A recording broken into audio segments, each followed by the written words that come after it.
এটা তো উচিত না। এটার জন্য তো দেশ স্বাধীন করি নাই আমরা ছাত্র সমাজ। দেশ স্বাধীন আমরা কেন করছি?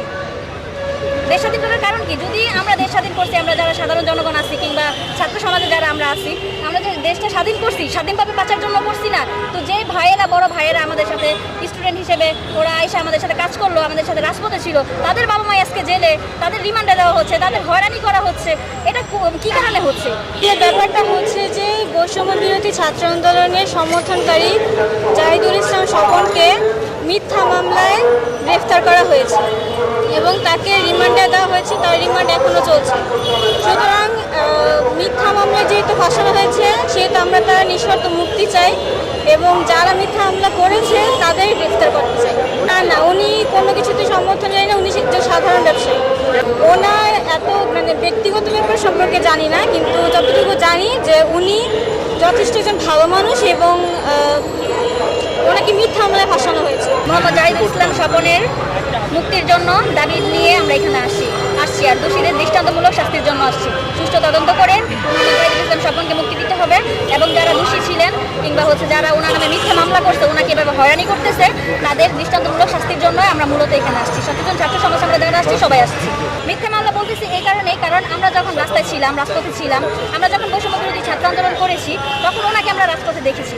উনি আমাদের বড় ভাইদের সাহায্য করেছেন, ইনফ্যাক্ট আমাদেরও অনেকভাবেই সাহায্য করেছেন। তারপর আমরা যখন ট্রাফিক পুলিশের কাজ করছি, তিনি কিন্তু আমাদের খাবারও কিনে দিচ্ছেন। ওনাকে আমরা ওনার ফেসটা আমরা আমরা তো ব্যক্তিগতভাবে ওনাকে চিনি না, তবে ওনার ফেসটা আমরা চিনি বিদেশ সোশ্যাল মিডিয়াতে।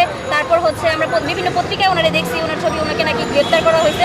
তারপর সেটা নিয়ে আমরা কথা বললাম, জানার চেষ্টা করলাম সবাই মিলে। তারপর আমরা আরও বিভিন্ন প্রতিষ্ঠানের স্টুডেন্টদের সাথে যোগাযোগ করলাম যে আসলেই উনি তো আমাদের সমর্থনকারী ছিলেন, আমাদের সাথে ছিলেন, রাজপথে ছিলেন, তাহলে ওনার নামে মিথ্যা মামলা কেন করা হলো? উনি সমর্থনকারী যেহেতু ছিলেন, উনি আমাদের সাথে ছিলেন, তাহলে ওনার ছেলেকেও আমরা দেখলাম রাজপথে ছিলেন। যার ছেলে রাজপথে আছে তার নামে মিথ্যা মামলা দেওয়া হয়েছে, তাকে কেন গ্রেপ্তার করা হলো? তাহলে দেশ স্বাধীন আমরা কেন করছি?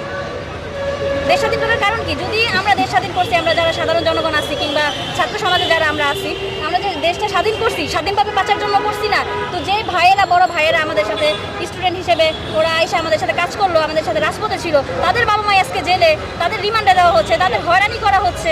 এটা কি কারণে হচ্ছে? ব্যক্তিগত ব্যবসার ক্ষেত্রে উনি হচ্ছেন একজন সাধারণ ব্যবসায়ী, উনি তো রাজনীতির সাথে যুক্ত না।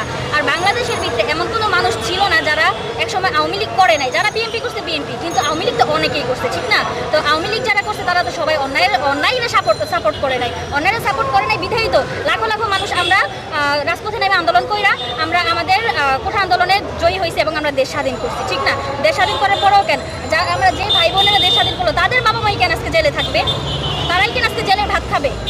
সেজন্য আমরা এখানে আসছি, সুষ্ঠু একটা তদন্ত হোক, সুষ্ঠু বিচার হোক এবং যারা দোষী, যারা ওনার মিথ্যা হয়রানি করাইছে, মিথ্যা মামলা দিছে, তাদের দৃষ্টান্তমূলক শাস্তি হোক। আমরা দেখছি 2018 সালে ওনাকে আওয়ামী লীগ ছিলেন, উনি আওয়ামী লীগ করতেন, তো ওনাকে আওয়ামী লীগ থেকে বহিষ্কার করা হয়েছে। 2018 সালে ওনার একজন ব্যবসায়ী ছিলেন ওনার সাথে, ওনার নাম হচ্ছে আল মোস্তফা ভূমিদস্যু।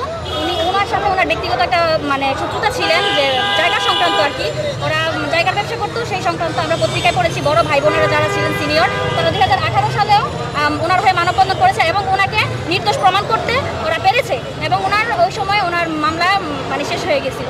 তো এখন কেন আবার তারাই কেন এই কাজটা করলো? আমাদের কথা হচ্ছে এটা। আমরা বিভিন্ন পত্রিকা ঘাটাঘাটি করছি, ঘাটাঘাটি করার পর আমরা যা জানতে পারছি ওইটা নিয়ে আজকে আমরা এখানে আসছি যে ওনাকে মুক্তি দিতে হবে, এক কথা। সেই ক্ষেত্রে আমরা আবার রাজপথে নামবো। কি ধরনের আন্দোলনে আপনারা নামবেন? কি ধরনের কর্মসূচি দিবেন? আমরা কি ধরনের কর্মসূচি নিয়ে নামবো? আমরা কর্মসূচি নিয়ে নামবো যে যারা আমাদের সাথে ছিলেন, যে ছাত্র ভাইরা আমাদের সাথে ছিলেন, তাদের বাবা মা কেন আজকে জেলে থাকবে? এটা তো উচিত না। এটার জন্য তো দেশ স্বাধীন করি নাই আমরা ছাত্র সমাজ।